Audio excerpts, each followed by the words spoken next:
ये जो कांग्रेस पार्टी ने युवा न्याय के लिए 5 घोषणाएं की हैं। हम्म। युवाओं के साथ जो देश में अन्याय हो रहा है उसका संज्ञान लेते हुए, उसको ध्यान में रखते हुए, मुझे ये लगता है कि इस वक्त 2024 के लोकसभा चुनाव के संदर्भ में ये सबसे अच्छी और सबसे बेहतरीन बात हुई है अब तक की।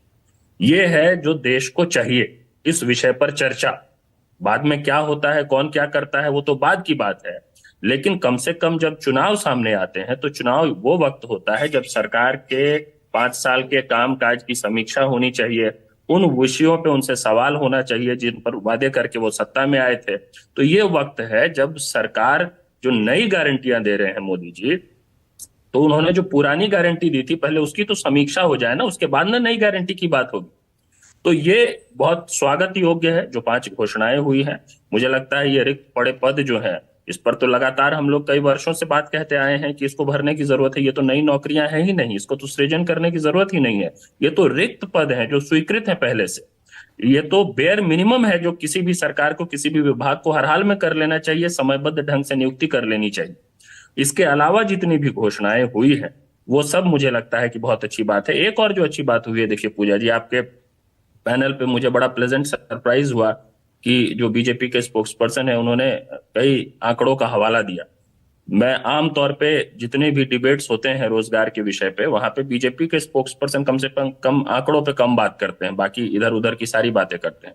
अब इन्होंने ईपीएफओ डेटा का जिक्र किया हम्म। और ये कहा कि क्योंकि ईपीएफओ डेटा बढ़ा है तो देश में रोजगार बढ़ गया हो। देखिए, इस पर कई सारे स्टडीज, कई सारे रिपोर्ट्स, कई मीडिया रिपोर्ट्स होंगे, आपके दर्शक गूगल कर लेंगे, ईपीएफओ डेटा की सच्चाई समझ में आ जाएगा। देश में नियम है कि किसी भी फर्म के लिए मिनिमम कितने कर्मचारी होने चाहिए जिस पर ईपीएफओ रजिस्ट्रेशन आवश्यक है। अगर वो मान लीजिए 20 है किसी फर्म के लिए और उसको घटा के आपने 10 कर दिया, तो ऑलरेडी एग्जिस्टिंग फर्म्स में जितने भी लोग काम कर रहे हैं, और हमारे देश में ज्यादातर लघु और छोटे उद्योग ही हैं, वो सबका ईपीएफओ रजिस्ट्रेशन हो जाएगा। इसका मतलब ये नहीं कि वो नई नौकरियां हैं, ये सब एस्टेब्लिश्ड डिबेट है अर्थशास्त्रियों के बीच में। ये बार बार नहीं बोला जाना चाहिए कि ईपीएफओ डेटा बढ़ गया तो देश में नौकरी बढ़ गई। हम्म। अब ये बार बार नहीं अगर आंकड़े की ही बात हो रही है तो एनएसएसओ जो है, नेशनल सैंपल सर्वे ऑर्गेनाइजेशन, उसका अपना आंकड़ा है। वो तो सरकार की एजेंसी है जिसने कहा कि 45 साल का रिकॉर्ड टूट गया। ये दिसंबर 2018 में कहा। पिछले लोकसभा चुनाव से ठीक पहले कहा गया। सरकार मानने को तैयार ही नहीं थी जब तक कि चुनाव नहीं हुए। चुनाव तक सरकार कहती रही कि हम अपने ही आंकड़े को नहीं मानते हैं, और चुनाव के परिणाम जब आ गए उसके बाद उन आंकड़ों को मान लिया गया है। आज भी वही हाल हो रहा है। आप देखिए ना, जो इलेक्टोरल बॉन्ड वाले मामले में हो रहा है, सुप्रीम कोर्ट ने कह दिया है कि आप दे दीजिए सारी जानकारी। तो एसबीआई के माध्यम से कहा जा रहा है कि किसी तरीके से हम चुनाव तक इसको टाल देते हैं। वही चीज पिछली बार रोजगार के विषय पे हुआ था। एनसीआरबी का आंकड़ा है आत्महत्या का, सुसाइड का।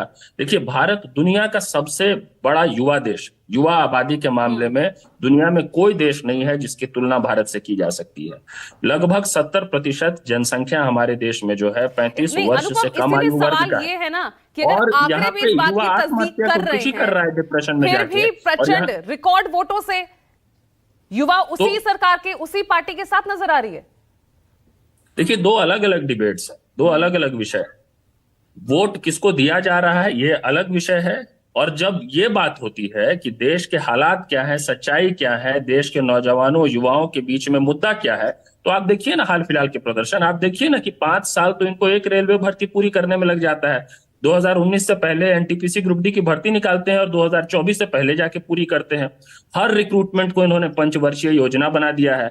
ये जल्दी भर्ती निकालते नहीं है, निकालते हैं तो पेपर लीक हो जाता तो है, फिर पेपर लीक कांग्रेस हो का भी जाता तो है ये सालों चुनावी साल। वादा हो सकता है ना, क्या सत्ता कह में रहे आए हैं? या नहीं आए वो अलग बात है। कांग्रेस का भी तो ये चुनावी वादा हो सकता है। नहीं नहीं, देखिए फिलहाल तो ये चुनावी वादा ही है, चुनाव के हाँ। दौरान किया जा रहा वादा है। हम ये नहीं कह सकते हैं ना कि इस वादे को कोई पूरा करेगा या नहीं करेगा, वो हमको अभी नहीं पता। लेकिन मैं तो बहुत लिमिटेड बात कह रहा हूं। हम्म। मैं ये कह रहा हूं कि जब चुनाव का समय आया है तो ये वो विषय है जिस पर बात होनी चाहिए। ये देश का सबसे बड़ा मुद्दा ठीक है। है।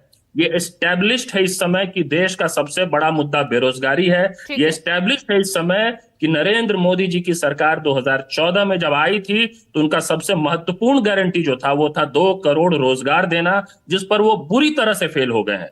ठीक है, देश में कोई मैं इसमें व्यक्ति नहीं रिस्पॉन्स शिवम हो आपका सकता है थोड़ी जो देर में ले रही तार्किक हूँ, मैं बहस एक बार। करके इस बात को साबित ठीक कर है। दे कि नरेंद्र मोदी की सरकार ने युवाओं को रोजगार के विषय पर किए गए वादे पूरे किए हैं, वो गारंटियां पूरी की हैं। उन गारंटी को पूरे कर देना।